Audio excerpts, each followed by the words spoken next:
अरे सेंटी भाई क्या खोल रहे हो?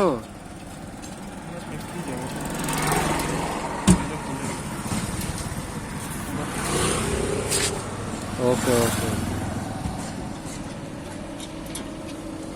क्योंकि भाई कभी पता लगेगा ना काम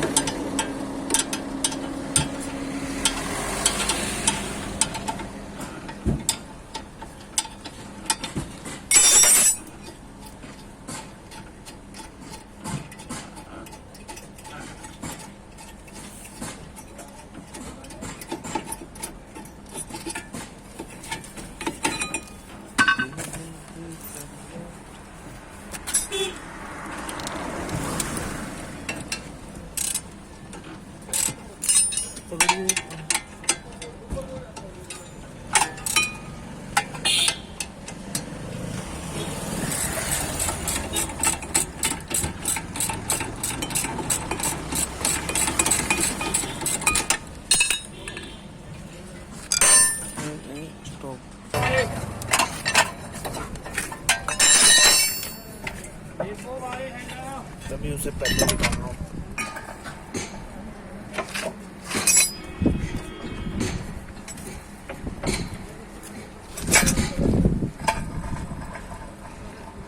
घूमता ना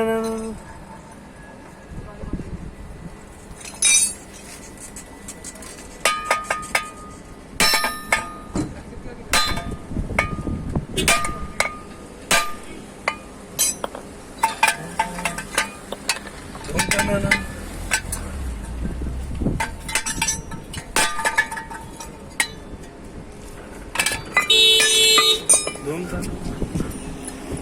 घबराना